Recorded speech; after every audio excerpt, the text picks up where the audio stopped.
Hello बच्चों, कैसे हैं आप सब? कैसी तैयारी चल रही है आप लोगों की? Good morning to everyone. और आप सभी बच्चों का आपके अपने छोटे से channel X relate physics by Haris sir में एक बार फिर से स्वागत करता हूं। फटाफट से आ जाइए। और आज हम लोग स्टार्ट करने वाले हैं वेक्टर एनालिसिस का लेक्चर नंबर 5। इससे पहले कि हमारे वेक्टर एनालिसिस के 4 लेक्चर्स हो गए हैं, जिसमें हमने रिप्रेजेंटेशन ऑफ वेक्टर, वेक्टर को कैसे रिप्रेजेंट करते हैं या वेक्टर की डायरेक्शन कैसे निकालते हैं, बताया था कि एडिशन ऑफ वेक्टर, है ना, एडिशन ऑफ वेक्टर से रिलेटेड कुछ इंपॉर्टेंट पॉइंट्स मैंने आपको लिखवाए थे, आपको समझ में भी आ गया होगा। साथ ही साथ मैंने वेक्टर एनालिसिस में एडिशन और सब्सट्रैक्शन ऑफ वेक्टर पे कुछ इंपॉर्टेंट न्यूमेरिकल्स भी कराए थे। ठीक है। वेक्टर बहुत इंपॉर्टेंट टॉपिक है और बहुत ही इंपॉर्टेंट चैप्टर है। इसको आप बहुत ही सीरियस होकर पढ़िए, क्योंकि आगे आने वाले चैप्टर में, चाहे वो वन डायमेंशन हो, चाहे मोशन इन प्लेन हो, या चाहे तो लॉज ऑफ मोशन हो, पूरी तरीके से वेक्टर भरा हुआ है। अगर वेक्टर समझ में नहीं आएगा तो आगे की 3 से 4 चैप्टर्स बिल्कुल दिमाग से उड़ जाएंगे और 1% समझ में नहीं आएगा। तो जितनी भी बात बताया जा रहा है उसको समझिए बहुत ही अच्छी तरह से, बार बार देखिए, समझ में आएगा। तो आज हमारा वेक्टर एनालिसिस का लेक्चर नंबर 5 है, जिसमें आज हम बेसिकली बात करेंगे रिजोल्यूशन ऑफ वेक्टर की।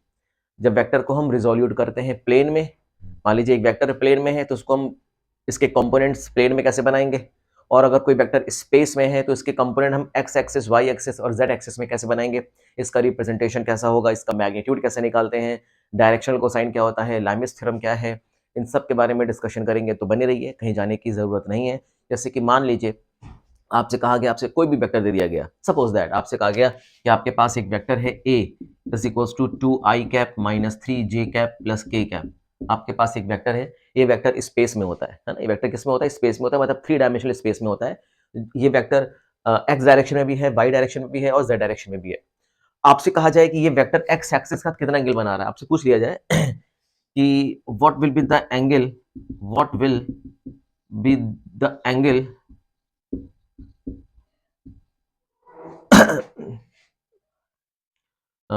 what will be the angle made by A with x axis and y axis। ये वेक्टर x एक्सिस और y एक्सिस के साथ कितना एंगल बना रहा है, आप कैसे निकालेंगे? अगर आपको इस तरह के क्वेश्चंस करने आते हैं तो फिर ये आप लोगों के लिए बहुत आसान होगा, और अगर नहीं आता है तो उसको सीखिए, ये बहुत ज्यादा इंपॉर्टेंट है।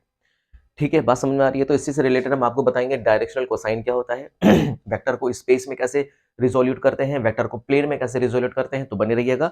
अब हमारा आगे का जो टॉपिक आने वाला है रिजोल्यूशन ऑफ वेक्टर पे, देखते हैं रिजोल्यूशन ऑफ वेक्टर क्या होता है।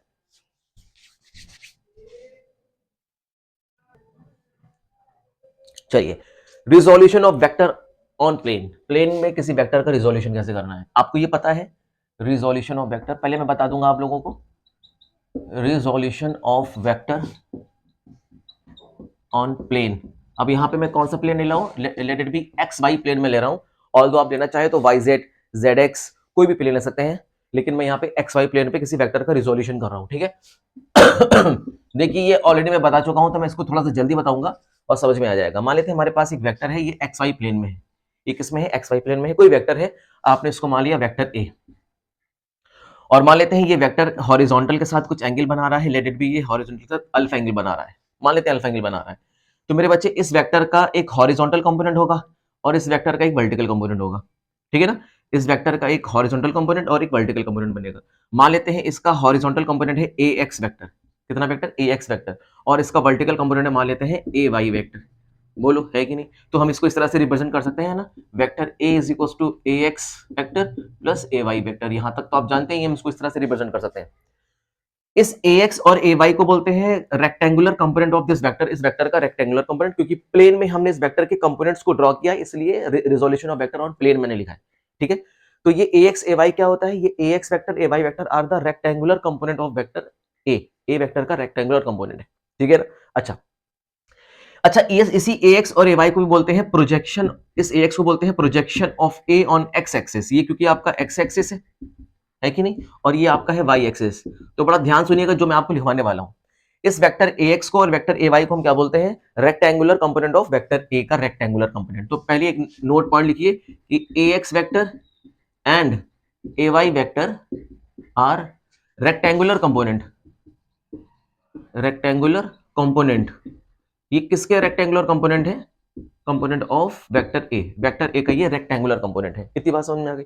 ठीक है, बहुत अच्छी बात है। सेकेंड पॉइंट लिखिए, इस वेक्टर ए एक्स को बोलते हैं projection of A on x axis. ये क्या है? ए का एक्स एक्सिस पे प्रोजेक्शन है, ठीक है ना? तो ध्यान रखिएगा, ए एक्स वेक्टर को हम क्या बोलेंगे? A x vector is the projection of vector A on x axis पे इसका प्रोजेक्शन है। इसी तरह से ये ए वाई वेक्टर क्या कहलाएगा? ए वाई वेक्टर कहलाएगा, A Y vector is the projection of A on Y axis. ये इसका वाई एक्सिस प्रोजेक्शन है, ठीक है ना? लिखिए, A Y vector is the projection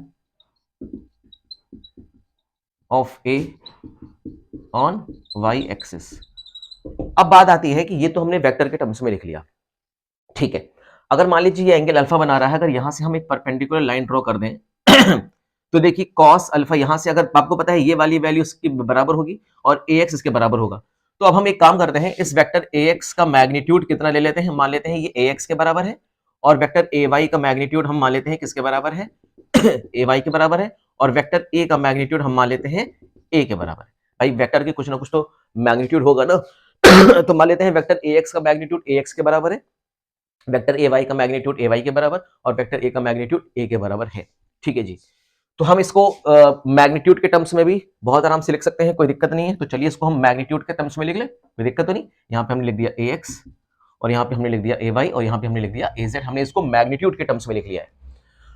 अब हम यहाँ से अगर कॉस अल्फा निकालें, क्या निकालें? कॉस अल्फा निकालें, तो आपको पता है कॉस अल्फा बराबर होता है base upon hypotenuse, base upon hypotenuse, base upon hypotenuse.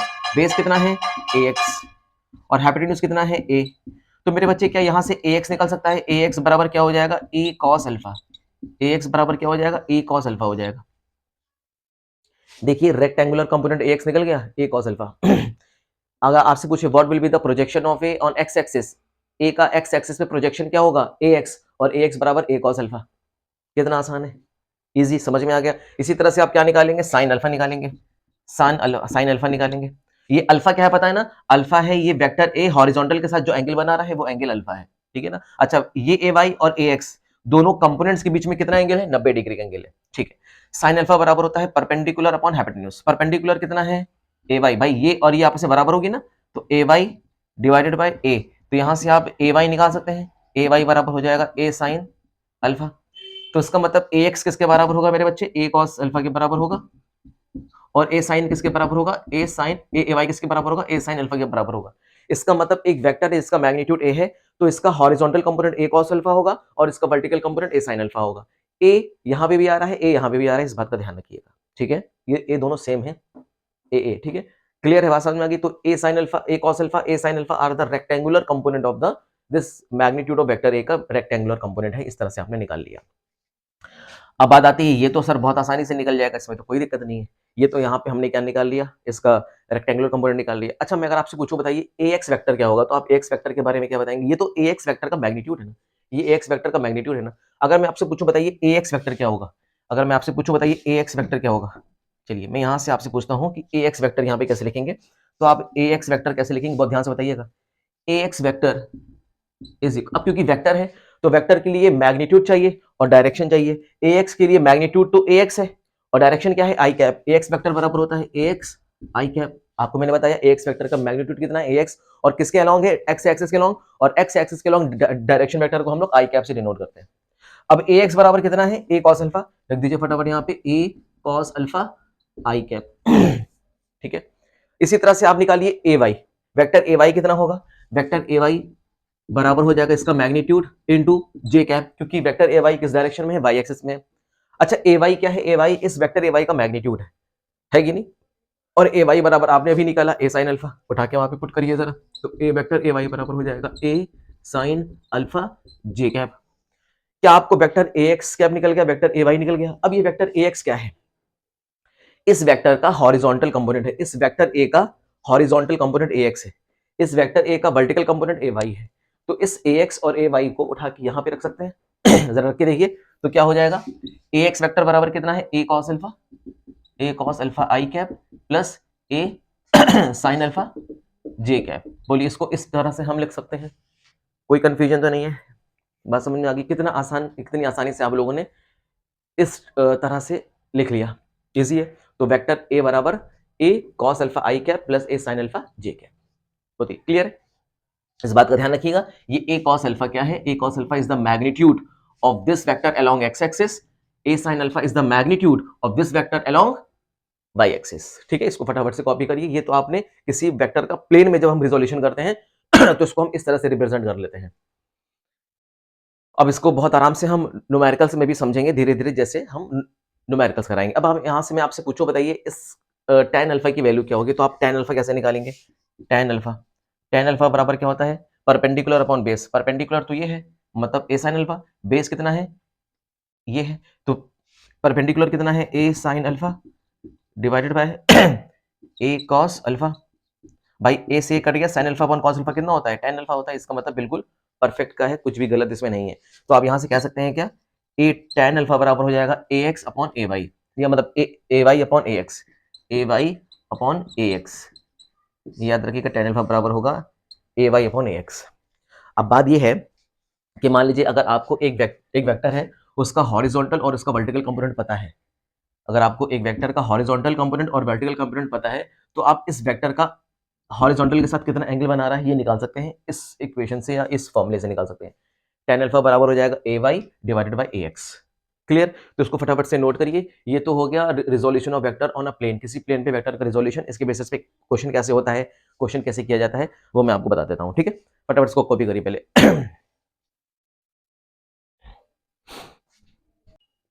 चलिए, तो रिजोल्यूशन ऑफ वेक्टर आपने देखा। मान लीजिए आपने देखा कि कोई वेक्टर अगर प्लेन में होगा तो हम इसको इस तरह से रिप्रेजेंट कर सकते हैं। Vector a is equal to vector A x vector plus A Y vector, अगर वो एक्स वाई प्लेन में है तो। और इसको लिखने का एक और तरीका क्या है? Vector a is equal to, अब इसको हम ए एक्स का मैग्नीट्यूड ए एक्स मान लेते हैं आई कैप, और ए वाई का मैग्नीट्यूड ए वाई मान लेते हैं जे कैप। ठीक है ना? और ये वेक्टर ए एक्स का मैग्नीट्यूड है, ये वेक्टर ए वाई का मैग्नीट्यूड है। क्लियर है? अब ये आपको इस तरह से कोई वेक्टर अगर होगा तो ये प्लेन में मूव कर रहा होगा, एक्स वाई प्लेन में मूव कर रहा होगा। तो यहाँ से आपने काफ़ी चीज़ें निकाली, जैसे कि यहाँ पे दो चीज़ें बहुत इंपॉर्टेंट है। पहली चीज़ कि इस वेक्टर का आपसे पूछा जाएगा, बताइए मैग्नीट्यूड क्या होगा? तो मैग्नीट्यूड कैसे निकालेंगे? आई कैप का मल्टीपल ए एक्स, इसका स्क्वायर कर दीजिए, प्लस जे कैप का मल्टीपल ए वाई, इसका स्क्वायर कर दीजिए। तो इस तरह से आप इस वेक्टर का मैग्नीट्यूड निकाल लेंगे। दूसरा क्या निकालेंगे? दूसरा निकालेंगे कि इस वेक्टर, ये जो वेक्टर आपने बनाया है, ये एक्स एक्सिस के साथ कुछ ना कुछ एंगल बना रहा होगा। जाहिर सी बात, ये एक्स एक्सिस के साथ कुछ ना कुछ एंगल बना रहा होगा। मान लेते हैं एंगल बना रहा है अल्फा, तो tan अल्फा बराबर आपको पता है A Y upon A x. तो जो भी आपको ए वाई दिया होगा उससे आप ए एक्स से क्या करना? डिवाइड कर देना, और इसको मैग्नीट्यूड वाइज उठा के रखना, तभी डिवाइड करना। ठीक है, अगर ए वाई प्लस में होगा तो प्लस रखना, ए वाई माइनस में होगा तो उठा के माइनस में डिवाइड कर देना। ठीक है, एक तो हम इस तरह से निकाल सकते हैं। दूसरा हम क्या कर सकते हैं कि आपसे पूछा जाता है वेक्टर ए का यूनिट डायरेक्शन वेक्टर पूछा जाता है। ये तो हो गया कि आपने अल्फा निकाला है कि ये जो वेक्टर है एक्स एक्सिस के साथ ये इतना एंगल बना रहा है, इतना एंगल बना रहा है। आपसे पूछा जाए इस वेक्टर का यूनिट डायरेक्शन वेक्टर क्या होगा? What will be the unit direction vector of this vector? तो इसका यूनिट डायरेक्शन वेक्टर कैसे निकालेंगे? इसका यूनिट डायरेक्शन वेक्टर निकालने के लिए आपको पता होना चाहिए, वेक्टर ए को रिप्रेजेंट हम इस तरह से करते हैं, vector A is equal to A cap, मतलब ए बराबर वेक्टर ए बराबर ए कैप। ए क्या है? इस वेक्टर का मैग्नीट्यूड, और ए कैप क्या है? इस वेक्टर का डायरेक्शन वेक्टर है, और इस वेक्टर की डायरेक्शन इसके अलोंग होगी। तो ए कैप बराबर क्या होगा? Vector A divided by A. Vector A आपको पता है कितना? A x i cap plus A y j cap divided by A magnitude अभी आपने निकाला है, कितना है? Under root A x square plus A Y square. तो देखिए यूनिट डायरेक्शन वेक्टर आपने किस तरह आराम से निकाल ली, इस तरह से यूनिट डायरेक्शन वेक्टर भी निकाल लेंगे। तो किसी वेक्टर को अगर आप प्लेन में रिजॉल्व कर रहे हो तो इस तरह से आपको इसका रिजल्टेंट याद होना चाहिए, इसका मैग्नीट्यूड कैसे निकालते हैं। और ये वेक्टर अगर पूछा जाए कि एक्स एक्स के साथ कितना एंगल बनाएगा एक्स वाई जेड तो हम इस तरह से भी निकाल सकते हैं। क्लियर? अब बात आती है कि ठीक है, अब तो हमारे लिए बहुत आसान हो गया कि हमें इसको निकालने के हमारे पास और भी कई टेक्निक्स हैं। हमारे पास इसको निकालने की और भी कई टेक्निक्स हैं। जैसे आपसे कहा जाए ये वेक्टर आपको दिया गया है, आपसे कहा जाए बताइए ये वेक्टर एक्स एक्सिस के साथ कितना एंगल बनाएगा? तो आप तो एक इस तरह से निकाल सकते हो, tan अल्फा बराबर ए वाई अपॉन एक्स कर देना। आपके पास एक और टेक्निक है, पूछिए क्या? आप यहाँ पे डायरेक्शन कोसाइन यूज कर सकते हैं। क्या यूज कर सकते हैं? डायरेक्शन कोसाइन यूज कर सकते हैं। बहुत आसान है, बहुत आसान है, मैं बताता हूँ। आपको पता है cos अल्फा बराबर ए वाई अपॉन ए एक्स है, तो जरा इसको ड्रॉ करते हैं। देखिए ये आपका ट्राइंगल हो गया, मान लेते हैं ये एंगल अल्फा है, इसके सामने वाला क्या होगा? ए वाई, और ये क्या होगा? ए एक्स होगा। भाई ये तो आप समझ में आता ही है, ट्राइंगल एबीसी है। ए एक्स ए वाई का हाइपोटेन्यूज कितना निकलेगा? ये निकलेगा ए एक्स का स्क्वायर प्लस ए वाई का स्क्वायर निकलेगा, ये तो आप मानते हैं। अगर मैं आपसे पूछूं बताइए cos अल्फा कितना होगा, तो आप cos अल्फा क्या बताएंगे? कॉस अल्फा बराबर बताएंगे, कॉस अल्फा बराबर बेस अपॉन हाइपोटेन्यूज होता है, तो बेस कितना है ax और हाइपोटेन्यूज कितना है अंडर रूट के अंदर ax square plus ay square. बोलो है कि नहीं? बहुत बढ़िया। इसी तरह से मैं आपसे पूछूं ये कॉस अल्फा आपने निकाल लिया बहुत बेहतर तरीके से। ये कॉस अल्फा आपको क्या बता रहा है? ये कॉस अल्फा आपको बता रहा है इस वेक्टर का एक्स एक्सिस के साथ कितना एंगल बना रहा है। अगर मान लो ये वेक्टर एक्स एक्सिस के साथ अल्फा एंगल बना रहा है तो आपने कॉस अल्फा बराबर ax upon ax square plus ay square आराम से निकाल लिया। तो आप इसको इस तरह से भी निकाल सकते हैं। आप चाहे tan अल्फा की वैल्यू यहाँ से यूज कर लीजिए, चाहे cos अल्फा की वैल्यू यहाँ से यूज कर लीजिए। आप चाहे तो sin अल्फा लगा के भी आप इसकी वैल्यू निकाल सकते हैं। कैसे निकाल सकते हैं? sin अल्फा बराबर क्या होता है? Perpendicular upon hypotenuse. परपेंडिकुलर कितना है ay और हाइपोटेन्यूज कितना है ax का स्क्वायर प्लस ay का स्क्वायर। लेकिन बात ये आती है कि जब मेरे पास इतना आसान फॉर्मूला है तो हम इसको यूज क्यों करें? आपको सिर्फ समझाने के लिए मैंने बताया, इसका यूज हम आगे करेंगे। अभी हमारे पास एक वेक्टर है जो कि प्लेन में है और वो एक्स एक्स के साथ कितना एंगल बना रहा है वो निकालने के लिए हम ये फॉर्मूला तो चुपचाप लगा देंगे। अगर कोई वेक्टर प्लेन में ना होकर स्पेस में आ गया, मान लीजिए कोई वेक्टर अगर प्लेन में नहीं लाइक दिस ऐसे स्पेस में है, इसका मतलब ये एक्स एक्सिस में भी है, वाई एक्सिस में भी है और जेड एक्सिस में भी है। अब ऐसे सिचुएशन पे अगर पूछा जाए कि ये वेक्टर एक्स एक्सिस के साथ कितना एंगल बना रहा है, वाई एक्सिस के साथ कितना एंगल बना रहा है और जेड एक्सिस के साथ कितना एंगल बना रहा है, तब क्या करेंगे? तब हम ये फॉर्मूला नहीं लगाएंगे, तब हम ये फॉर्मूला बिल्कुल भी नहीं लगाएंगे। तब हम वो वाला फॉर्मूला लगाएंगे कॉस अल्फा, इसको बोलते हैं डायरेक्शनल कोसाइन। कॉस अल्फा लगाएंगे डायरेक्शनल कोसाइन। कैसे लगाते हैं जरा धीरे धीरे के मैं बताता हूं। अभी बस आप इतना समझिए कि कोई वेक्टर अगर प्लेन में है तो उसका मैग्नीट्यूड इस तरह से निकालेंगे और इसका एक्स एक्सिस के साथ एंगल निकालना हो तो tan अल्फा बराबर ay अपॉन ax कर देंगे, तो हमें इसका एंगल निकल जाएगा एक्स एक्सिस के साथ। ठीक है। और अगर कह दिया जाए इस वेक्टर का आप यूनिट डायरेक्शन वेक्टर निकालिए तो a कैप बराबर ax, i cap ay, j cap बराबर under root a square plus ay square हो जाएगा। इतनी बात समझ में आ रही है? कोई कंफ्यूजन तो नहीं है? चलिए हम एक बहुत ही आसान सा एक क्वेश्चन आपको करा देते हैं ताकि इनमें तीनों चीजें आपको मैं बेहतर तरीके से समझा पाऊं। ठीक है, बहुत ध्यान से याद रखिएगा कैसे इसको करेंगे। हम एक छोटा सा क्वेश्चन ले लेते हैं। मोशन एक वेक्टर का जो प्लेन में है इसका मैग्नीट्यूड निकालना सीखेंगे, इसका एक्स एक्सिस के साथ एंगल निकालना सीखेंगे और इस वेक्टर का डायरेक्शनल वेक्टर निकालना सीखेंगे, इस वेक्टर का डायरेक्शन वेक्टर निकालना सीखेंगे। ठीक है, चलिए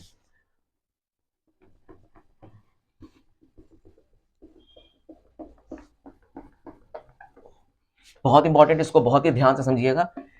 इसमें बच्चे काफी कंफ्यूज होते हैं और वेक्टर ही एक ऐसा पूरे फिजिक्स में यूनिट है या चैप्टर है जो बच्चों को ज्यादा समझ में नहीं आता है, लेकिन इसकी प्रैक्टिस आप जितनी ज्यादा करेंगे वो आपको उतना ज्यादा समझ में आएगा। अभी मैं बेसिक बेसिक क्वेश्चन करा रहा हूँ, थ्योरी करने के बाद फिर हम लोग अच्छे क्वेश्चंस करेंगे, बढ़िया क्वेश्चंस करेंगे। ठीक है, चलिए मान लेते हैं हमारे पास एक वेक्टर है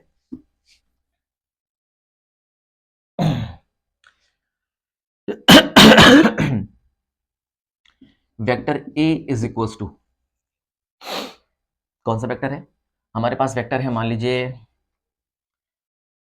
2j cap minus k cap या 2j cap plus k cap ले लेते हैं। इसका मतलब इस बार वेक्टर ना j मतलब y एक्सिस, k मतलब z एक्सिस, इस बार वेक्टर किस में है? yz प्लेन में है। इस बार वेक्टर हमारा yz प्लेन में आ गया है। yz प्लेन समझ में आ रहा है क्या? चलो मैं बता देता हूं। ये आपका x एक्सिस, ये आपका है y एक्सिस और ये है आपका z एक्सिस। तो इस बार यहां पे है वेक्टर, वेक्टर इस वाले प्लेन में है। ये आपका कौन सा प्लेन होता है? xy plane. ये होता है yz प्लेन और ये होता है आपका zx प्लेन। इस बार वेक्टर इस प्लेन में है, इस प्लेन में नहीं है, इस प्लेन में नहीं है। इस बार वेक्टर इस वाले प्लेन में है, तो इस वाले प्लेन में कहीं मूव कर रहा होगा, ऐसे कहीं भाग रहा होगा। तो ये वेक्टर आपको दिया गया है। समझ में आ रही है क्या? बहुत बढ़िया। अब देखो आपसे कहा जाए इस वेक्टर का मैग्नीट्यूड निकालिए, मतलब ये जो वेक्टर है ना इसका मैग्नीट्यूड फाइंड आउट कर दो फटाफट से। तो कैसे निकालोगे? हमें इसका क्या निकालना है? पहले मैग्नीट्यूड। पहले हम क्या निकालना सीखेंगे बच्चे? इसका मैग्नीट्यूड निकालना सिखाएंगे। मैग्नीट्यूड को हम ए से डिनोट करते हैं या इसको हम वेक्टर ए की मॉड से भी रिप्रेजेंट करते हैं। तो फॉर्मूला क्या होता है? A is equal to under root के अंदर इस जे कैप का मल्टीपल इसका स्क्वायर कर दो प्लस के कैप का मल्टीपल इसका स्क्वायर कर दो। जे कैप का मल्टीपल कितना है? 2 का square 4 plus 1 it comes out to be under root 5। तो सबसे पहले हमारा इस वेक्टर का मैग्नीट्यूड निकल गया अंडर रूट 5। पहला चीज निकल गई, बहुत बढ़िया, बहुत अच्छा। मान लेते हैं ये जो वेक्टर है ना मेरे बच्चे, ये z एक्सिस के साथ एंगल बना रहा है, लेट इट बी अल्फा। कितना एंगल बना रहा है? अल्फा। या कुछ और मान लो, इस बार कुछ और एंगल मान लो, हर बार अल्फा नहीं मानो, इस बार एंगल मान लेते हैं बीटा बना रहा है। कितना बना रहा है? बीटा एंगल बना रहा है। तो क्या इस बीटा एंगल को निकाल सकते हैं? बहुत आराम से निकालेंगे, बहुत आराम से निकालेंगे। कुछ नहीं करना है आपको, क्या निकालना है? Direction of vector A with z axis. इस वेक्टर ए का z एक्सिस का डायरेक्शन निकालना है। अब ये बीटा और tan बीटा बराबर क्या होता है मेरे बच्चे? tan बीटा बराबर होता है परपेंडिकुलर अपॉन बेस, इसके सामने वाला परपेंडिकुलर तो यही होगा ना, परपेंडिकुलर ये, और बेस ये हो जाएगा भाई, इसके सामने वाला परपेंडिकुलर ये होगा ना, बेस ये होगा, तो वाई वाला क्या हो जाएगा, परपेंडिकुलर, और जेड वाला क्या हो जाएगा, बेस हो जाएगा। हो जाएगा कि नहीं? तो वाई कहाँ है आपका, 2y। समझ में आ रही है, कोई कंफ्यूजन तो नहीं है? बहुत बढ़िया। तो इस, अब तुमको चीजें क्लियर होनी चाहिए बहुत अच्छी तरह से। अब वाई एक्सिस और जेड एक्सिस को बहुत ध्यान से देखो। मान लो तुम्हारा ये वाई एक्सिस है और ये तुम्हारा मान लो जेड एक्सिस है, ये वाई एक्सिस है, ठीक है ना। और मान लो इनका रिजल्टेंट, इसका जो वेक्टर ए है वो इधर मूव कर रहा है, वो यहां से एंगल बना रहा है बीटा। अब जरा यहाँ पे ऐसे ड्रॉ कर देना, ये तुम्हारा हो जाएगा परपेंडिकुलर, ये तुम्हारा हो जाएगा बेस। तो tan बीटा बराबर हो जाएगा perpendicular upon base, perpendicular upon base. और परपेंडिकुलर तुमको पता है वाई एक्सिस भी कितना है 2, और बेस जेड भी कितना है 1 है, तो 2/1। समझ में आ रही है बात? तो tan of beta, tan beta बराबर कैसे निकालेंगे, tan बीटा बराबर हो जाएगा 2 डिवाइडेड बाई 1। भाई समझ में देखो ना, ये तुम्हारा कितना है ए वाई, ये वाई एक्सिस में कितना है मैग्नीट्यूड 2, और के कैप पे कितना मैग्नीट्यूड है 1। इट इज गिवन ना, के कैप मतलब के कैप का मल्टीपल कितना है 1 है ना। तो जेड एक्सिस के अलोंग हम डायरेक्शन वेक्टर को के कैप से डिनोट करते हैं ना, तो इसका मैग्नीट्यूड कितना है 1, मतलब जेड एक्सिस के अलोंग है 1 और वाई एक्सिस के अलोंग है 2 मैग्नीट्यूड है। तो बीटा बराबर कैसे निकालेंगे, परपेंडिकुलर अपॉन बेस, परपेंडिकुलर कितना है 2, बेस कितना है 1, तो 2/1। तो कितना हो गया tan बीटा बराबर 2/1। तो यहां से बीटा बराबर कितना आ जाएगा, tan इनवर्स 2। बताइए क्लियर है? ये क्या हो गया, this is the direction of vector है विद जेड एक्सिस, ये जेड एक्सिस के साथ वेक्टर की डायरेक्शन है। और मान लो इस बार अगर तुम्हारा एंगल बीटा यहां नहीं होता, एंगल बीटा यहां पे हो जाता, तब इसके आगे ये वाला क्या हो जाता, परपेंडिकुलर, ये हो जाता बेस, फिर बेस भाई परपेंडिकुलर ये हो जाता और बेस ये हो जाता, फिर हम 1/2 कर देते, फिर 1/2 कर देते, ठीक है। तो यहां तक इतनी बातें का समझ में आई हो तो बताइए। अब इसके बाद आपसे कहा जा रहा है कि जो वेक्टर आपने बनाया है इसका डायरेक्शन वेक्टर क्या होगा, है ना। आपसे थर्ड चीज क्या पूछ रहा है, डायरेक्शन वेक्टर ऑफ ए। कौन सा डायरेक्शन वेक्टर है, unit direction vector of A. Vector A का यूनिट डायरेक्शन वेक्टर क्या होगा, बहुत आसान है, आपको पता होना चाहिए। फॉर्मूला क्या है, ए क्या बराबर होता है vector A divided bye its magnitude. और वेक्टर ए आपको पता है ये लिखा गया है, और इसका मैग्नीट्यूड कितना है आपने अभी निकाला है, दोनों को डिवाइड कर दो। डिवाइड करोगे तो आपको क्या मिलेगा, 2j cap plus k cap divided by under root के अंदर 5। So this is what the unit direction vector of A. इस वेक्टर ए का यूनिट डायरेक्शन वेक्टर आपने निकाल लिया। तो तीन चीज किस तरह से निकाली आपने, समझ में आ गई बात।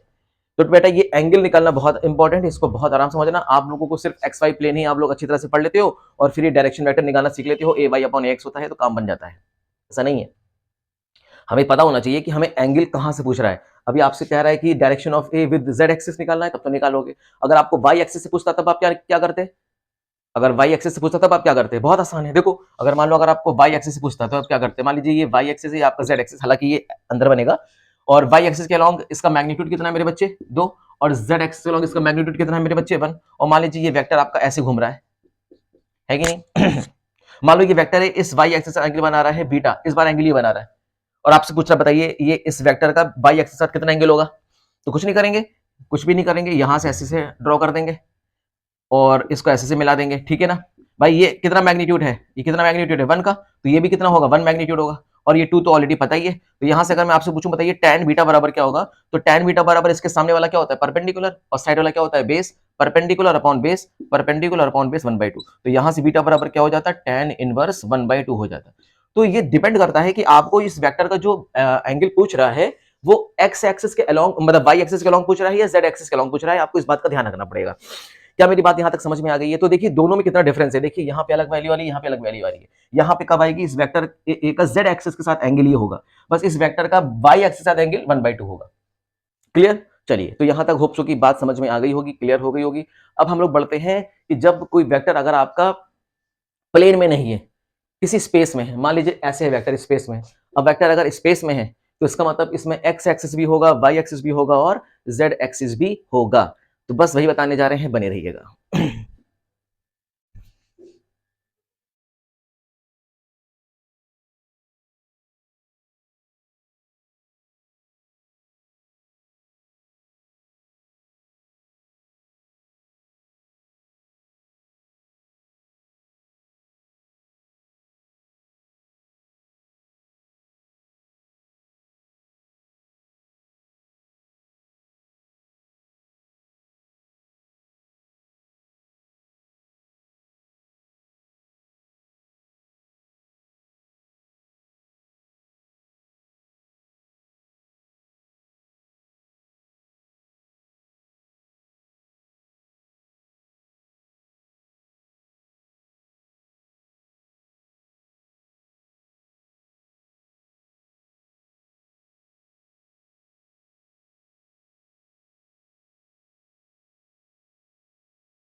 देखिए आई थिंक आवाज अब ठीक है। देखिए बेटा, ये जो वेक्टर आप देख रहे हैं ना, ये वेक्टर ए देख रहे हैं, ये वेक्टर ए स्पेस में है। किसमें है? स्पेस में है। हालांकि मैंने इसको प्लेन में ड्रॉ किया है, लेकिन इसको भी आप समझिएगा, वेक्टर ए किसमें है? स्पेस में। ये मतलब पैरेललोपिड के डायगोनल पे है। ये एक आपका पैरेललोपाइड का डायगोनल है, ये डायगोनल पे वेक्टर लगा हुआ है, ठीक है ना। इसका मतलब वेक्टर ए का एक्स एक्सिस से प्रोजेक्शन ए एक्स है, वेक्टर ए का वाई एक्सिस से प्रोजेक्शन ए वाई है, वेक्टर ए का जेड एक्सिस से प्रोजेक्शन ए जेड है। तो यहाँ पे आपको vector O A, vector O से ए क्या है? वेक्टर ए के बराबर है, जो कि स्पेस में एक वेक्टर है, एक्स वाई जेड स्पेस में वेक्टर है। ओबी क्या है मेरे बच्चे? ये ओबी है वेक्टर ए एक्स, और वेक्टर ए एक्स क्या है? Projection of A on x axis. इस वेक्टर ए का एक्स एक्सिस पे प्रोजेक्शन है। जैसे आप वेक्टर समझो ना, ये वेक्टर है ए, इसका एक्स एक्सिस प्रोजेक्शन ये, इस वेक्टर का वाई एक्सिस प्रोजेक्शन ये, इस वेक्टर का जेड एक्सिस प्रोजेक्शन ये होगा, ठीक है ना। इसी तरह से आपका ओ सी, वेक्टर ओ सी क्या है? वेक्टर ए वाई होगा, ये सेम होगा projection of A on Y axis. ये वाई एक्सिस पे वेक्टर ए का प्रोजेक्शन है। इसी तरह से वेक्टर ओ डी, आप देख रहे हैं वेक्टर ओ से डी, वेक्टर ओ डी क्या है? ए जेड वेक्टर है, ये projection of A on Z axis. इसका जेड एक्सिस पे प्रोजेक्शन होगा, यहाँ पे कोई समस्या नहीं है। अब बहुत ध्यान से सुनिए मेरी बात। आप ये वेक्टर ए देख रहे हैं ना, ये वेक्टर ए देख रहे हैं क्या? देख रहे हैं?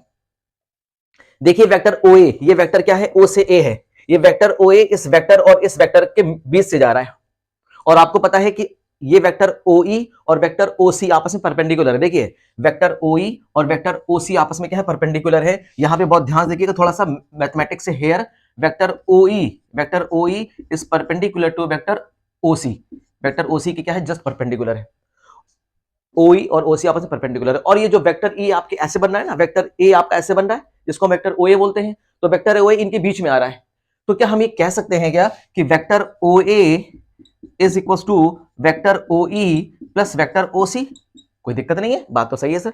और आपको पता है ना कि दो वेक्टर अगर परपेंडिकुलर होते हैं, अगर दो वेक्टर परपेंडिकुलर होते हैं और उनके बीच से अगर कोई वेक्टर जाता है R, और वेक्टर ये है A और ये है B, और उनका रिजल्टेंट है R, तो हम ये कह सकते हैं क्या? Vector R is equal to vector A plus vector B। ये तो हम जानते हैं। हेलो, क्या मुसीबत है? क्लियर है? समझ में आ रही है बात? इतनी कोई दिक्कत तो नहीं है? ओके, इसे मान लीजिए इक्वेशन नंबर 1 मेरे बच्चे। कैसे आया? समझ में आया? ये वेक्टर क्या है? OA, और वेक्टर OA इस वेक्टर OE इस वेक्टर OC के बीच से जा रहा है, तो मैंने ये लिख दिया। अब यहां पे वेक्टर जरा OE को देखो, ये वेक्टर OE को देखो, ये वेक्टर OE ये प्लेन में है। किसके प्लेन में है? X और Z प्लेन में है। तो वेक्टर OE वेक्टर OB और OD के बीच से जा रहा है। तो हम क्या ये कह सकते हैं क्या? अगेन हम ये कह सकते हैं कि वेक्टर OE बराबर हो जाएगा vector OB plus vector OD। Vector OB plus vector OD, बोलो है कि नहीं?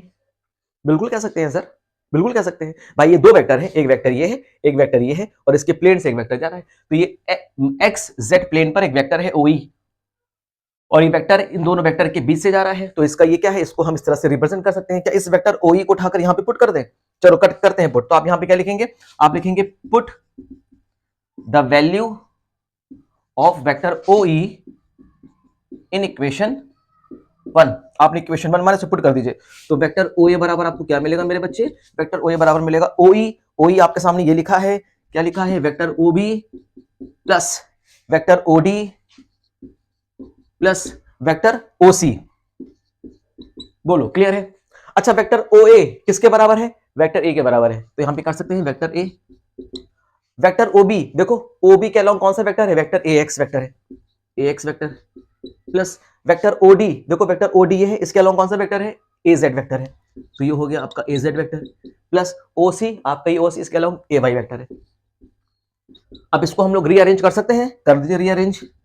Vector A is equal to AX vector plus AY vector plus AZ vector. बोलिए कितना आसान है? वही निकल गया जो आपने निकाला था। अगर एक वेक्टर प्लेन में होता था, एक वेक्टर मान लीजिए प्लेन में था, और इसके प्लेन में दो रिजोल्यूशन करते थे भाई, एक वेक्टर का प्लेन में मैक्सिमम दो रिजोल्यूशन हो सकता है, दो कंपोनेंट बन सकता है। और कोई वेक्टर अगर स्पेस में होगा, कोई वेक्टर अगर स्पेस में होगा, तो इसका मैक्सिमम 3 रिजोल्यूशन हो सकता है, एक्स एक्सिस में, वाई एक्सिस में, जेड एक्सिस में। एक्स एक्सिस में एक रेजोल्यूशन, वाई एक्सिस में एक रेजोल्यूशन, और जेड एक्सिस में एक रेजोल्यूशन। तो अगर कोई वेक्टर स्पेस में है तो उसके मैक्सिमम 3 रेजोल्यूशन हो सकते हैं। और कोई वेक्टर अगर प्लेन में है तो इसके मैक्सिमम 2 रिजोल्यूशन हो सकते हैं, एक्स एक्सिस पे और वाई एक्सिस पे, अगर एक्स वाई प्लेन में है तो। ठीक है, तो यहां पे आप देखिए वेक्टर ए बराबर ए x vector, A Y vector, A z vector आ गया। बहुत आसान है, इतनी बात समझ में आ रही है। अब हम इसको लिखेंगे, बाकी सबको रफ कर देंगे। आप फटाफट सबको कॉपी करिए, मैं सिर्फ इसको लिखने वाला हूं और बाकी मैं सबको रफ करने वाला हूं। मैं किसको लिखने वाला हूं? मैं सिर्फ इसको लिखूंगा, मैं सिर्फ इसको लिखूंगा और मैं यहां पे मैं सिर्फ इसको लिखूंगा, बाकी मैं सबको रफ करने वाला हूं। ठीक है, फटाफट से कॉपी करिए। तो हम लोग आगे चलते हैं। अब ये जो वेक्टर ए आपके सामने आ गया, इसका ये रिप्रेजेंटेशन है। और ये ए एक्स वेक्टर क्या है? A x vector is the projection of A on x axis. A Y vector क्या है? Projection of A on Y axis. A z vector क्या है? Projection of A on Z axis है। और इसी A x vector, A Y vector, A z vector को क्या बोलते हैं? कंपोनेंट्स, रेक्टेंगुलर कंपोनेंट्स बोलते हैं। तो ये क्या है? Rectangular components of A on x axis. ये क्या है? Rectangular component of A on Y axis. A Z को बोलेंगे rectangular component of A on Z axis. तो उसको हम इसी नाम से भी जान सकते हैं। समझ में आ रही बात? तो अब हम कुछ चीजों को रफ करने वाले हैं और कुछ चीजों को हम यहां पे रखेंगे। ठीक है, तो ठीक है बेटा, देखिए ये तीन इक्वेशन हमें अच्छी तरह से मिल गए, आपको समझ में आ गया। ओ ए वेक्टर क्या है? ये है आपका ओ ए वेक्टर, किसके बराबर होगा? ओ ई वेक्टर और ओ सी वेक्टर के बराबर होगा। इस हमने इक्वेशन 1 मान लिया है। ओ ई वेक्टर आपके सामने है, O E vector x z plane में है। ये O E vector O B vector और ओ डी वेक्टर के सम के बराबर होगा। और हमने जब ओ ई की वैल्यू को यहाँ पे पुट कर दिया तो हमें मिल गया ओ ए वेक्टर बराबर O B vector plus O C vector plus O D vector. एक इक्वेशन नंबर 3 मान लिया। अब हम यहाँ पे क्या करने वाले हैं, बहुत ध्यान समझिएगा। हम इस इक्वेशन 2 को पकड़ेंगे। हम क्या लिखेंगे? From equation 2, from equation 2। अब ये जो वेक्टर है, इसमें ओबी वेक्टर और ओडी वेक्टर को देखो, बहुत ध्यान से देखो। ओबी वेक्टर कहां है? ओबी वेक्टर ये है। और ओडी वेक्टर कहां है? ओडी वेक्टर ये है। अच्छा, ओबी और ओडी एक्स एक्सिस और जेड एक्सिस आपस में परपेंडिकुलर है। मतलब ओबी वेक्टर ओडी वेक्टर आपस में परपेंडिकुलर। तो आप यहां पे क्या लिखेंगे? Vector OB is perpendicular to vector OD. Vector OB vector OD के परपेंडिकुलर है। और मेरे बच्चे, अगर दो वेक्टर आपस में परपेंडिकुलर होता है तो उसके रिजल्टेंट वेक्टर का मैग्नीट्यूड कैसे लिखते हैं? कुछ याद है? अगर दो वेक्टर परपेंडिकुलर होता था तो उसके रिजल्टेंट वेक्टर का मैग्नीट्यूड कैसे लिखते थे? तो अगर इसका मैं मैग्नीट्यूड लिखूं तो इसका मैग्नीट्यूड क्या हो जाएगा? अंडर रूट के अंदर ओबी का स्क्वायर प्लस ओडी का स्क्वायर। ये आपको पता होना चाहिए। इस वजह से हम लोग क्या करते हैं? इस वजह से हम लोग स्पेशल केस पढ़ते हैं वेक्टर एडिशन का, कि जब दो वेक्टर सेम डायरेक्शन में हो, जब दो वेक्टर परपेंडिकुलर हो, जब दो वेक्टर एक दूसरे के जस्ट अपोजिट हो। इसलिए हम लोग वहां पे कुछ स्पेशल केस पढ़ते हैं ताकि इन सबको हम यहाँ पे अप्लाई कर सके। ठीक है, तो अब आपको पता होना चाहिए, अगर दो वेक्टर एक दूसरे के परपेंडिकुलर है तो इसके रिजल्टेंट वेक्टर का मैग्नीट्यूड हम इस तरह से लिख सकते हैं। अच्छा, स्क्वायर हटाओ तो यहां से हम ऐसे भी तो कर सकते हैं ना। ओई का स्क्वायर बराबर हो जाएगा ओबी का स्क्वायर प्लस ओडी का स्क्वायर। बोलो क्या? कोई कंफ्यूजन नहीं है? इसे मान लो इक्वेशन नंबर 4। क्या मान लो? 4 मान लो। अब सुनो बहुत ध्यान से। अब हम पकड़ेंगे इक्वेशन नंबर 1 को, बहुत आराम से पकड़ेंगे। ठीक है ना? From equation number 1। Equation number 1 आपके सामने लिखा है ओ ए बराबर ओ E vector plus O C vector. बेटा देखो, ओ ई वेक्टर कहां है? ये है तुम्हारा ओ E vector. O C vector कहां है? ये तुम्हारा ओ सी वेक्टर है।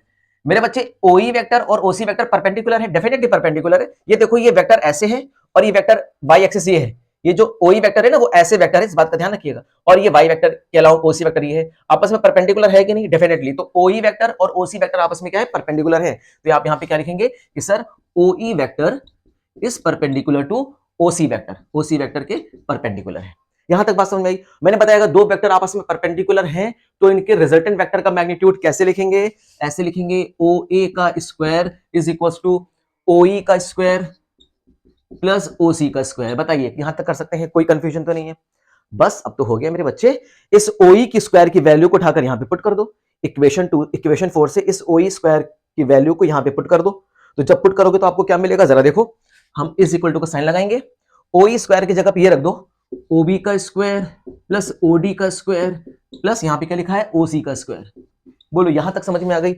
अरे मेरे बच्चे, ये ओ ए क्या है?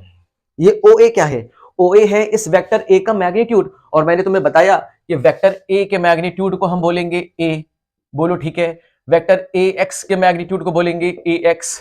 ठीक है। वेक्टर ए वाई के मैग्नीट्यूड को बोलेंगे ए वाई। और वेक्टर ए जेड के मैग्नीट्यूड को बोलेंगे ए जेड। आसान।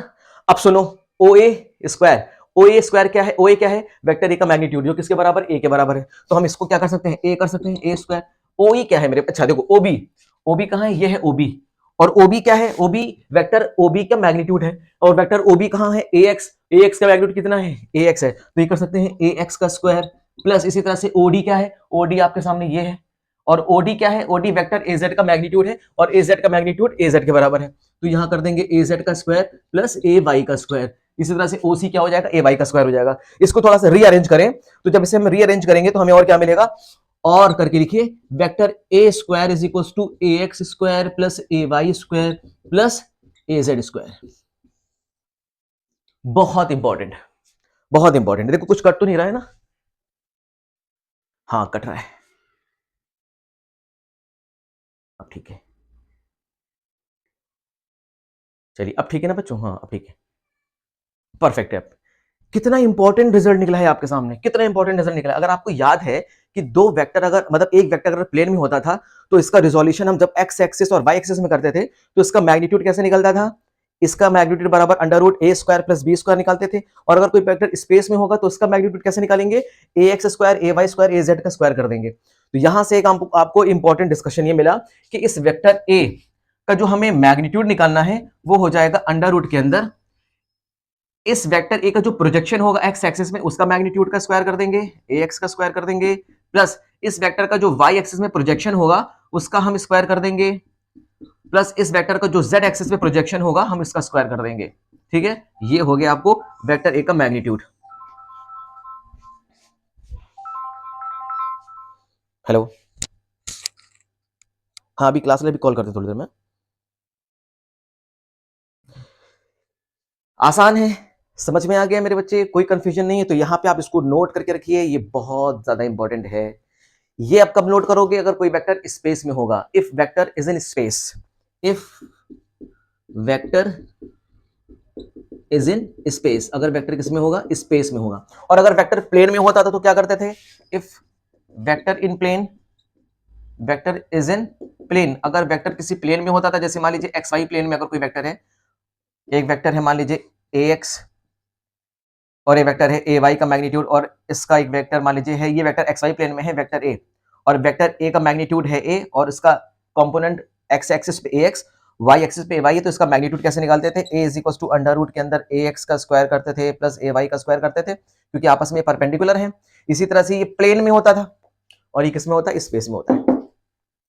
समझ में आ गई बात, ये बहुत इंपॉर्टेंट है, इसे आप नोट करके रखिए। हम कुछ और इंपॉर्टेंट डिस्कशन करने जा रहे हैं, बस बने रहिएगा। इसके बाद हम इसको सबको रफ करेंगे, सबको रफ करने के बाद हम सिर्फ इसको ही कॉपी करेंगे, इसको उठाएंगे, सिर्फ इस वाली इक्वेशन को उठाएंगे या तो फिर इस वाली इक्वेशन को उठाएंगे, बाकी सबको हम कॉपी कर देंगे। इसको बार बार देखिए और इसका डेरिवेशन आप अपने खुद से प्रैक्टिस करिएगा, ठीक है बच्चे। तो बस बने रहिए, फिर हम लोग आगे चलते हैं। ओके तो बेटा अब यहाँ पे इतनी बात तो आपको समझ में आ गया कि अगर कोई वेक्टर स्पेस में होगा तो हम इसका मैग्नीट्यूड इस तरह से निकालेंगे, आई कैप का मल्टीपल का स्क्वायर कर देंगे, जे कैप के मल्टीपल का स्क्वायर और के कैप के मल्टीपल का स्क्वायर कर देंगे, है ना। जैसे कि एक एग्जांपल के तौर पे मैं आपको बता देता हूँ, जैसे मान लीजिए आपसे कहा गया कि आपके पास कोई वेक्टर है इन स्पेस में, कोई वेक्टर है मान लीजिए ए, ये स्पेस में है 2i कैप माइनस जे कैप प्लस के कैप, ये कोई वेक्टर है। आपसे कह दिया गया, अब पहली बात, अगर इस तरह से कोई वेक्टर लिखा हुआ वो स्पेस में वेक्टर होता है, क्योंकि वो आई कैप मतलब एक्स एक्सिस में भी है, वाई एक्सिस में भी है, जेड एक्सिस में भी है। अगर इसमें से किसी एक को छुपा देते तो वेक्टर किस में हो जाता, प्लेन में हो जाता। किसी एक को छुपा ले तो वेक्टर किस में आ जाएगा, प्लेन में आ जाएगा। अभी तीनों एक्सिस है मतलब वेक्टर किस में, स्पेस में। इस वेक्टर का मैग्नीट्यूड निकालना है, कैसे निकालेंगे मैग्नीट्यूड, बहुत आसान है। देखो ए एक्स मतलब एक्स एक्सिस के अलोंग, मतलब आई कैप का मल्टीपल कितना 2 का स्क्वायर, जे कैप का मल्टीपल कितना -1 का स्क्वायर, और के कैप का मल्टीपल कितना 1 का स्क्वायर। 2 का स्क्वायर कितना हो गया मेरे बच्चे 4, 1 का स्क्वायर 1, 1 का स्क्वायर 1, ये हो जाएगा अंडर रूट 6। लो हो गया खत्म, आसान है। इस वेक्टर ए का मैग्नीट्यूड कितनी आसानी से निकाल लिया आप लोगों ने। बस अब आप क्या पूछेगा, इस वेक्टर का जरा यूनिट डायरेक्शन वेक्टर निकालना, तो आपसे पूछेगा यूनिट डायरेक्शन ऑफ वेक्टर ए, इस वेक्टर ए का यूनिट डायरेक्शन निकालना है। और वेक्टर ए के यूनिट डायरेक्शन को कैसे रिप्रेजेंट करते हैं, ए कैप से रिप्रेजेंट करते हैं। भाई वेक्टर ए के यूनिट डायरेक्शन को ए कैप से रिप्रेजेंट करेंगे ना, तो ए कैप बराबर फॉर्मूला क्या होता है, vector A divided bye its magnitude, और वेक्टर ए आपके सामने है, कितना है 2i कैप माइनस जे कैप प्लस के cap divided bye its magnitude, अभी आपने निकाला अंडर रूट के अंदर 6। सो this is what the unit direction vector. ये क्या है आपका यूनिट डायरेक्शनल वेक्टर है। और यूनिट डायरेक्शनल वेक्टर यूनिटलेस होता है, इस बात का ध्यान रखिएगा। क्या होता है, यूनिटलेस और डायमेंशनलेस होता है। ये आपका होगा यूनिटलेस एंड डायमेंशनलेस, ठीक है ना, क्योंकि इसकी भी यूनिट होती है और इसकी भी यूनिट होती है, दोनों की यूनिट होती है, यूनिट यूनिट कैंसिल हो जाएगी तो ये यूनिटलेस बन जाएगा और डायमेंशनलेस बन जाएगा। अब हम इतनी बातें तो आपको समझ में आनी चाहिए, पूरे न्यूमेरिकल्स में आपके काम आएगा। अब हम कुछ इंपॉर्टेंट यहां पे डिस्कशन करने वाले हैं डायरेक्शनल कोसाइन का। किसका करने वाले हैं मेरे बच्चे? डायरेक्शनल कोसाइन का हम डिस्कशन करने वाले हैं। बहुत ध्यान समझिएगा, बहुत इंपॉर्टेंट है। देखिए,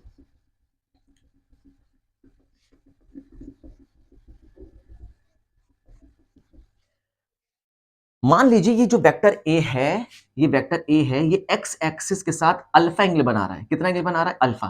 तो मान लेते हैं ये बना रहा है एक्स एक्सिस के साथ अल्फा एंगल बना रहा है। और ये जो वेक्टर ए है, ये वाई एक्सिस के साथ बना रहा है बीटा एंगल। कितना बना रहा है? Beta angle. और ये वेक्टर ए मान लेते हैं जेड एक्सिस के साथ बना रहा है गामा एंगल। तो अब यहां पे देखिए ये क्या लिखा है? अल्फा। अल्फा क्या है? Angle made by vector A with X axis. ये किसके साथ है? एक्स एक्सिस के साथ है। इसी तरह से बीटा क्या है?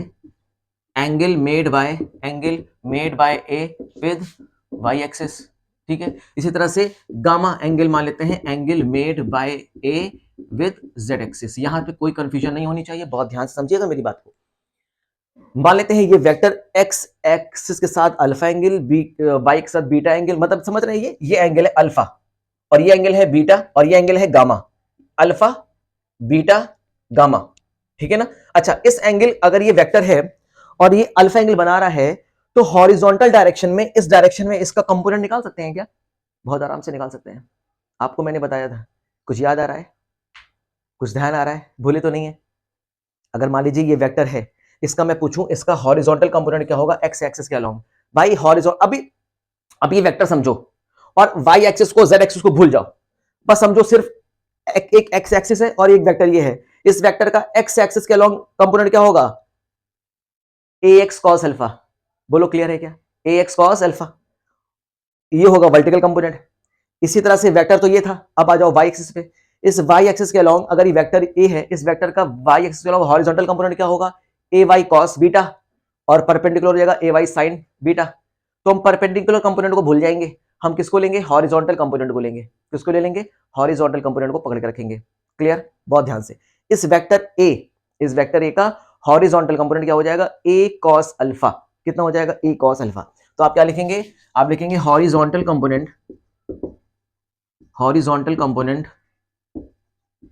Of vector A along X axis. X axis के अलोंग इसका हॉरिजॉन्टल कंपोनेंट क्या बनेगा मेरे बच्चे? ये बनेगा is equals to A X cos alpha.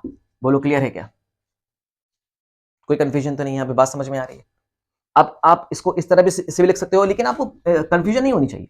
Confusion बिल्कुल नहीं होनी चाहिए। वेक्टर ए है और वेक्टर ए का मैग्नीट्यूड ए है, तो इसका हॉरिजॉन्टल कंपोनेंट क्या होगा? A cos alpha. तो आप क्या लिखेंगे? हॉरिजॉन्टल कंपोनेंट हो जाएगा इसका ए कॉस अल्फा, और इसका हॉरिजॉन्टल कंपोनेंट किसके बराबर है? ए एक्स के बराबर है। अभी आपने निकाला था ना, ए एक्स के मैग्नीट्यूड के बराबर है। तो यहां से आप कॉस अल्फा बराबर क्या लिख सकते हैं? ए एक्स अपॉन ए। बोलो क्लियर है क्या?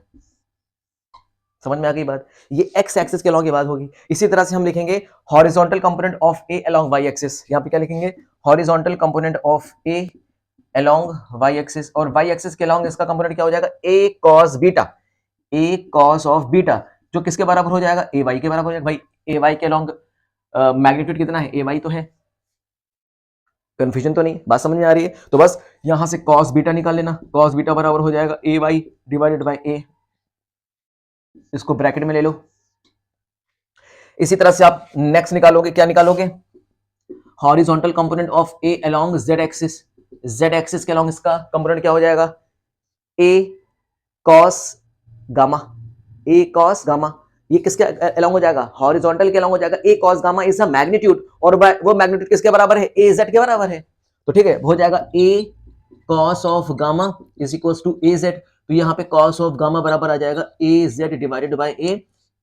मेरे बच्चे ये cos of alpha, cos of beta, cos of gamma को बोलते हैं डायरेक्शनल कोसाइन। इन्हें क्या बोलते हैं? Directional cosine. इन्हें बोलते हैं डायरेक्शनल कोसाइन। अब बात आती है कि सर इसका यूज क्या है? इतनी चीजें तो हम लोग ने पढ़ ली और समझ में कुछ भी नहीं आया। इसका यूज जरा बता दीजिए, समझो मेरी बात को। वेक्टर ए का मैग्नीट्यूड कितना है? ए, और इसका हॉरिजॉन्टल कंपोनेंट क्या होगा? A cos alpha. X axis along A cos alpha, और a cos अल्फा के बराबर क्या है भाई, ax बराबर है, क्योंकि ax का मैग्नीट्यूड कितना है, ax भाई ax वेक्टर का कितना मैग्नीट्यूड है, ax होता है ना, तो ax किसके बराबर होगा, a cos अल्फा के बराबर होगा। तो वही तो मैंने किया, a cos अल्फा बराबर ax और cos अल्फा बराबर ax अपॉन a कर दिया। इसी तरह से y डायरेक्शन के लॉन्ग क्या होगा, ay अपॉन a, और z डायरेक्शन के लॉन्ग क्या होगा, az अपॉन a होगा। यहां तक बात समझ में आ रही है। तो ax बराबर a cos अल्फा, ay बराबर a cos बीटा और az बराबर a cos गामा। यहां पे चीजें समझ में आई। चलिए अब इसको आप नोट करिए, मैं बहुत इंपॉर्टेंट अब रिजल्ट करने वाला हूं। मैं क्या करने वाला हूं, इस ax की वैल्यू को, ये जो ax है ना, उठा के यहां पुट करूंगा, ay की वाली वैल्यू को उठाकर यहां पुट करूंगा, az की वैल्यू को उठाकर मैं यहां पुट करूंगा। एक इंपॉर्टेंट आपको रिलेशन में बताऊंगा, बने रही, कहीं जाइएगा मत।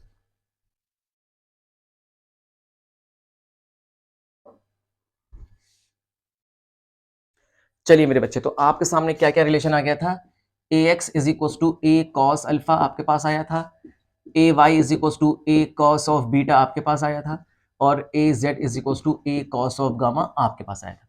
यहाँ पे अल्फा क्या है, यहाँ पे अल्फा है वेक्टर a का x एक्सिस के साथ बना हुआ एंगल। आप इसको कह सकते हैं angle made by vector a with x axis. ये है angle made by a, angle made by vector a with y axis, angle made by vector A with Z axis. ठीक है, चलिए तो इस A X A Y A Z की value को put कर दीजिए, तो आपको यहां पे मिलेगा a is equal to under root के अंदर ए एक्स का स्क्वायर, तो ए एक्स कितना है, a cos अल्फा का whole square, plus A Y कितना है, a cos ऑफ बीटा का होल स्क्वायर, प्लस ए गामा कितना है, a cos ऑफ गामा का होल स्क्वायर। तो यहां से आपको क्या मिलने वाला है, ए स्क्वायर को बाहर ले लीजिए, ब्रैकेट में आएगा कॉस स्क्वायर अल्फा, ए स्क्वायर बाहर चला गया, कॉस स्क्वायर बीटा, प्लस ए स्क्वायर बाहर चला गया, कॉस स्क्वायर गामा, ब्रैकेट बंद, और यहाँ पे आपको लिखा है ए। देखिए ए स्क्वायर का स्क्वायर रूट बाहर निकल के ए से कैंसिल हो जाएगा, तो यहाँ पे आप लिखिए ए, स्क्वायर रूट से बाहर निकलेगा ए हो जाएगा, अंडर रूट के अंदर बचेगा cos square alpha plus cos square beta plus cos square gamma. अब ए से ए ये हो गया कैंसिल, और स्क्वायर रूट को आप ओपन कर दीजिए, तो यहां से आपको इंपॉर्टेंट क्या मिल जाएगा, cos square alpha plus cos square beta plus cos square gamma, cos square gamma is equal to 1। Most important result, इन्हीं को बोलते हैं डायरेक्शनल कोसाइन। इसका मतलब वेक्टर ए का एक्स एक्सिस का जो एंगल बन रहा है अल्फा, वाई एक्सिस के साथ जो एंगल बन रहा है बीटा, और जेड एक्सिस का एंगल बन रहा है गामा, इसके कॉस का स्क्वायर करके ऐड कर दो, वो 1 के बराबर होगा। अब इसके बेसिस में आपको कुछ इंपॉर्टेंट रिजल्ट बताने वाला हूं। आपको ये पता चल जाए कि एक वेक्टर स्पेस में है, वो एक्स एक्सिस के साथ इतना एंगल बना रहा है और वाई के साथ इतना एंगल बना रहा है, तो बताइए जेड के साथ कितना एंगल बनाएगा, फॉर्मूला लगा देना। क्लियर है, बात समझ आ गई। बात ये आती है कि अब सर हम इसका यूज कैसे करेंगे। इतनी चीजें तो हम लोग ने बहुत पढ़ ली, अब इसका यूज भी करना सिखा दो जरा हम लोगों को। चलो तो अब बने रहिए, अब मैं बताने वाला हूं कि इस वेक्टर का, जब हम किसी वेक्टर को जो स्पेस में है, जब इसका रिजोल्यूशन करते हैं एक्स एक्सिस के लॉन्ग, वाई एक्सिस के लॉन्ग और जेड एक्सिस के लॉन्ग, तो इसका रिप्रेजेंटेशन हमने करना सीख लिया।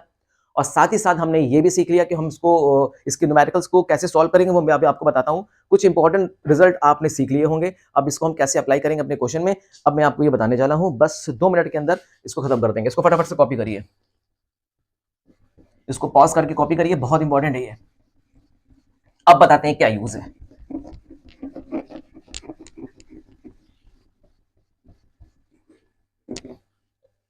देखिए आपसे कहा गया कि हमारे पास एक वेक्टर है जो स्पेस में है। A vector is in space, a vector is in space. अब कोई वेक्टर जो स्पेस में है, मतलब कोई पार्टिकल स्पेस में v वेलोसिटी से मूव कर सकता है, a एक्सेलेरेशन से मूव कर सकता है, वो स्पेस में फोर्स लगा सकता है, स्पेस में उसका कुछ मोमेंटम हो सकता है, स्पेस में वो डिस्प्लेसमेंट कर सकता है, कुछ भी कर सकता है वो स्पेस में। अब क्योंकि वेक्टर है तो वेक्टर की सारी कहानी हम अप्लाई करेंगे। मान लीजिए एक वेक्टर है हमारे पास a, जो हमारा स्पेस में है, और इसका इस तरह से रिप्रेजेंटेशन दिया गया है i cap plus j cap minus k cap. ये वेक्टर हमारा स्पेस में है। अब आपसे क्या क्या पूछ रहा है, पहला find its magnitude, find its magnitude. किसका मैग्नीट्यूड निकालना है, find the magnitude of vector A, find its magnitude. तो कैसे निकालेंगे भैया मैग्नीट्यूड, अभी आपने निकालना सीख लिया मैग्नीट्यूड कैसे निकालते हैं। आई कैप का मल्टीपल कितना है 1, 1 का स्क्वायर, जे कैप का मल्टीपल कितना है 1, 1 का स्क्वायर, और के कैप का मल्टीपल कितना है -1, -1 का स्क्वायर। तो 1 स्क्वायर 1 स्क्वायर 1 स्क्वायर जोड़ो कितना जगह 3, तो बेटा ये क्या हो गया √3 यूनिट। किसका निकल गया मैग्नीट्यूड, इस वेक्टर ए का मैग्नीट्यूड निकल गया। आसान, पहली चीज निकाल ली तुमने। सेकंड चीज क्या पूछेगा आपसे, what will B it's directional vector, इसका डायरेक्शनल वेक्टर क्या होगा, ये बोल सकते हैं यूनिट डायरेक्शनल वेक्टर क्या होगा, directional vector of A. Directional vector of A, vector A का डायरेक्शनल वेक्टर क्या होगा, और वेक्टर ए के डायरेक्शनल वेक्टर को हम कैसे रिप्रेजेंट करते हैं, ए कैप से रिप्रेजेंट करते हैं। तो मेरे बच्चे ए कैप बराबर क्या हो जाएगा, वेक्टर ए डिवाइडेड बाय ए, इसका मैग्नीट्यूड। अच्छा, वेक्टर ए आपको पता है आई कैप प्लस जे कैप माइनस के कैप डिवाइडेड बाय ए आपको पता है √3, क्या निकल गया, डायरेक्शन वेक्टर निकल गया। इसकी डायरेक्शन वही होगी जो वेक्टर ए की डायरेक्शन होगी, नोट करके लिख लीजिएगा, its direction is along vector A, इसकी डायरेक्शन वेक्टर ए के अलोंग ही होती है। ठीक, अब आपसे तीसरी चीज क्या पूछेगा, बहुत ध्यान से, इतना हो गया। अब आपसे देखो थर्ड चीज क्या पूछेगा, इसको रफ कर दे रहे हैं, ठीक है। इसको पॉज करके आप नोट करिए और खुद से सॉल्व करने की कोशिश करिए।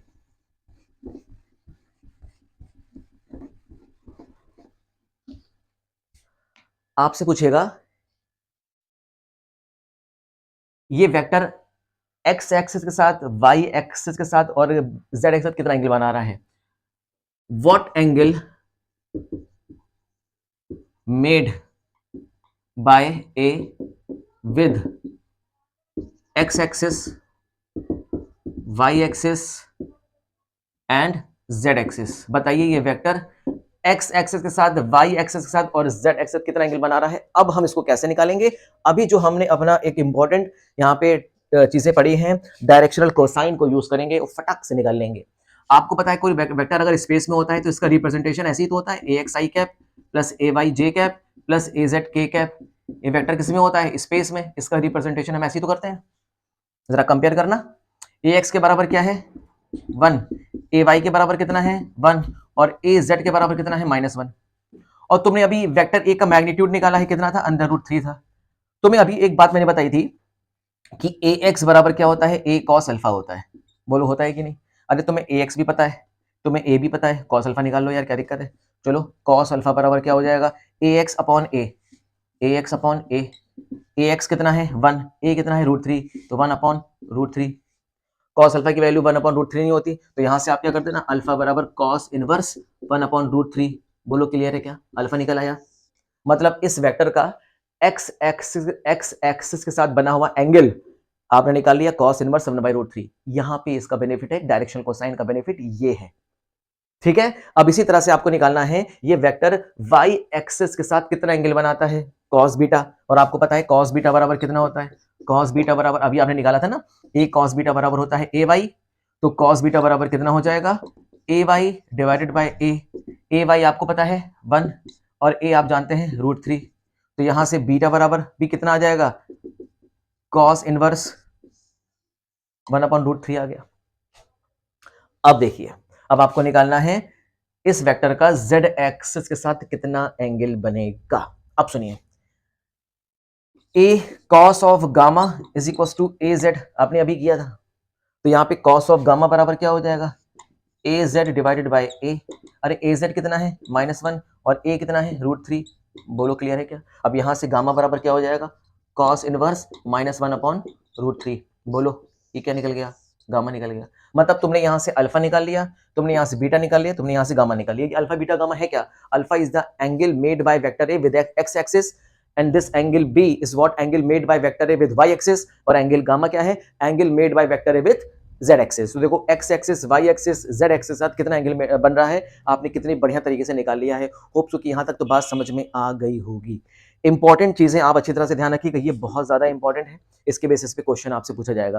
तो अगर एक वेक्टर स्पेस में है तो आपसे इसका मैग्नीट्यूड पूछ सकता है, तो मैग्नीट्यूड कैसे निकालेंगे, इस तरह से निकाल लेंगे। इसका यूनिट डायरेक्शन वेक्टर अगर पूछेगा तो आप कैसे निकालेंगे पता है, अगर इस वेक्टर का एक्स एक्सिस के साथ, वाई एक्सिस के साथ और जेड एक्सिस के साथ एंगल पूछा जाए तो कैसे निकालेंगे, आपको क्लियर हो गई, कोई कंफ्यूजन तो नहीं है, बात समझ में आ गई। देखिए अभी तो मैंने आपको बताया है थ्योरी पार्ट कि मतलब एक वेक्टर अगर प्लेन में है तो उसके कितने कंपोनेंट बनेंगे। याद रखिएगा, अगर कोई वेक्टर प्लेन में होता है तो उसका मैक्सिमम 2 कंपोनेंट बन सकता है, और कोई वेक्टर अगर स्पेस में होता है तो इसका मैक्सिमम 3 कंपोनेंट बन सकता है।